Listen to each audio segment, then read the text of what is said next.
Yaore nyakораmogi en okinyi maber kendo maruoth oyawonwa piny kendo ochano mondo warome nonro mar oboke kawuono chieng' tich ang'wen tarik 26 dwe mar 8 e higa mar 2021. En geno mara ni ichiew maber kamoro amora ma intie.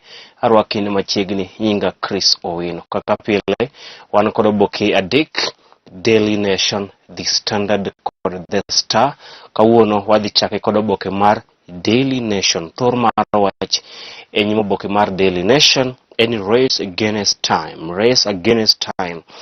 As the clock ticks towards the end of his rule, President Kenyatta seems to have a pile of unfinished business. From his legacy projects to his succession, the next 12 months are not just about clearing a second term, but also how he will be remembered. Jatend piny owacho Uhuru Kenyatta wacho ni sani koro thuolo mare apisi dhi kama rumo e kinde ma pod ok otieko chenro mag dongruok mong'ere ka Big Four, ka achiel kod gwelo jago madhi kawo kare e yiero maduong' mabiro. Jatend piny owacho Uhuru Kenyatta iwacho ni thuolo mare mar apisa ni koro dhi kama rumo nikech odong' mana dweche 12 kende to owe apisi ka ker ma pacho kae. Ken miwacho ni kata odoko ni thuolo mare mar apisi dhi kama rumo, chenro mage mag dongruok mag Big Four agenda iwacho ni pok otieko keto e tim, ka achiel kod weche mag gwelo jare e yiero maduong' mabiro.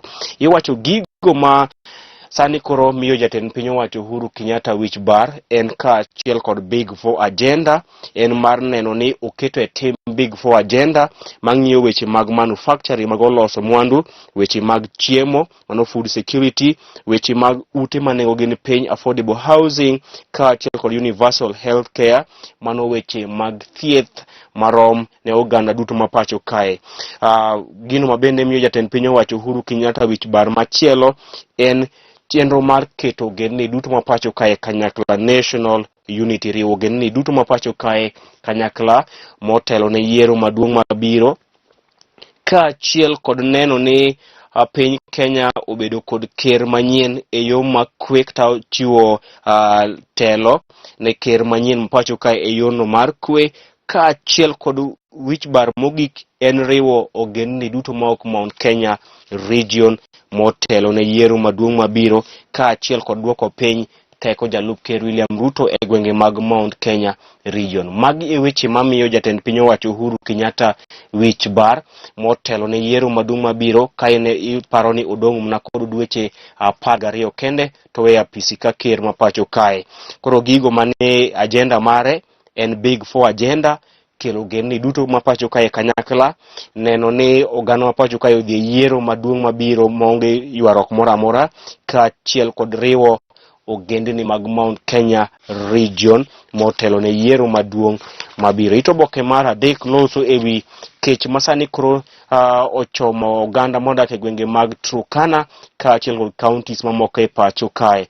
Iwacho ni oro kod kech sani koro ochomo oganda modak e county ma Turkana, kama iwacho ni temperature e gwenge mag Turkana, mano liet e gwenge mag Turkana ni 39 degrees Celsius. Mano liet motimo Cathedral nyakораmogi 39 degrees centigrade, mana e gwenge mag Turkana. Ito oboke mar 4 pod loso mana wi jatend piny owacho Uhuru Kenyatta modong' mana kod dweche mok ohewo 12 apisi, kata kamano pok oketo e tim Big Four agenda motelo ne wuok mare apisi e higa manyien. Ito oboke mar bich loso ewi bill mar BBI, kama koro jogo manodhi e doho kwedo bill mar BBI miluongo ni Linda Katiba dwaro ni doho ogol ler malong'o ewi moko kuom chike mane gigolo e kinde mane giwito oko bill mar BBI e nyim doho mar Court of Appeal. Ito oboke mar 6, gavana ma Kilifi Jeff Amason Kingi owacho ni en thuolo makare mar oganda maok e gwenge mag Kadhwadh Nam Chumbi mondo obed kod duond od bura margi, kama ne owacho ni odhi timo duto manyalore mar neno ni oganda ma ok Mount Kenya, oganda ma ok ma gwenge mag kadho wadh nam chumbi obedo kod duond od bura margi motelo ne yiero maduong' mabiro. Ito oboke mar 7 loso ewi chenro mag keto kwe e pacho kae motelo ne yiero maduong' mabiro, kama koro piny owacho geto joriemb apiko mano joriemb boda boda ka achiel kod grube mag rowere e keto kwe e pacho kae. Ito oboke mar 8 loso ewi chenro mar kedo kod weche njore pacho kae. Ito oboke mar 10 midhusi mar COVID-19 kama bende golo ler ewi chanjo mag COVID-19. Ito oboke mar 11 Vice Chancellor mar Mbalariany ma Chuka University iwacho ni kod oboke mag somo mabandia mano Professor Erastus Njoka iwacho ni ne otiyo kod oboke mabandia mag somo kata fake certificates e yudo tich makamano. Pajondiko ka achiel kod pach josomo ni oboke ni mar Daily Nation. Oboke mar 2 an kod oboke mar The Standard. Thor mar wacho ni oboke mar The Standard any resign Uhuru's big dilemma over Ruto. From the onset, the president and his deputy relationship was at time fused given the president or deputy president growing ambitions and Uhuru's agenda and succession plan. We explore Uhuru's options and lessons from the past vice president. From the onset, the president and his deputy's relationship was at time fused given the DP's growing ambitions and Uhuru's agenda and succession plan. We explore Uhuru's options and lessons from the past vice presidents. Oboke mar The Standard loso ewi osiep ekin jatend piny owacho Uhuru Kenyatta kod jalupne William Ruto masani koro okethre mokalo. Kendo oboke mar The Standard loso otimo nonro ewi jalup ker machon mapacho kae ka gisebedo ka giweyo apis, ka gisebedo osiepe kindgi kod ker mokalo mapacho kae. Ito oboke mar 3 jayal buche mano Justice Ruben Nyakundi mar High Court ne ogolo ler ni wach mar joma mine manie keny tamore miyo chuogi ratiro magi ma koka ng'ango en gino maketho keny e pacho kae. Justice Nyakundi owacho ni okang' ma joma mine osebedo ka kawo mar tamo miyo joma chuo kata wuon pargi ratiro mare mar koka ng'ango kata conjugal rights en gino makelo ketho keny mapacho kae. Ito oboke mar 4 loso ewi chenro mar piny owacho mar neno ni jopuonjre manotimo penj klas 8 duto oriwore kod form 1 e pacho kae, mano 100% transition ma otelne kod jatend migawo Ngire George Magoha madwaro ni jopuonjre duto ma jo klas 8 manotimo penj mar KCPE odhi oriwore kod form 1 e skunde mag sekondar mapacho kae. Ito oboke mar 5 jatend duond od bura mar Wiper Stephen Kalonzo Musyoka obwogo mar dhi donjo ne jalup ker William Ruto ewi weche mag mibadhi mane otudego e lowo mar Yatta. Kalonzo ne obwogo mar dhi donjo ne Ruto kuom ketho nyinge e weche mag mibadhi kod lowo mar Yatta mano e kaunti ma Machakos.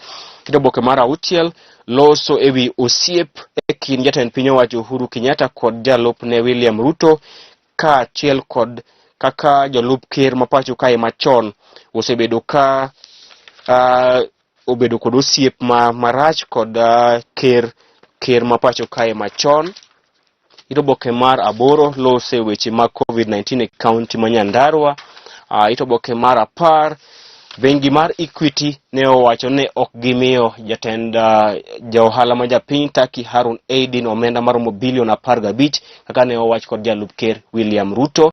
Bengi mar Equity kane ichopo nyim komiti mar od bura odiochieng' manyoro ne okwedo wach mane owach kod jalup ker William Ruto ni ne gimiyo hola jaohala ma japiny Turkey Harun Aidin omenda maromo bilion 15.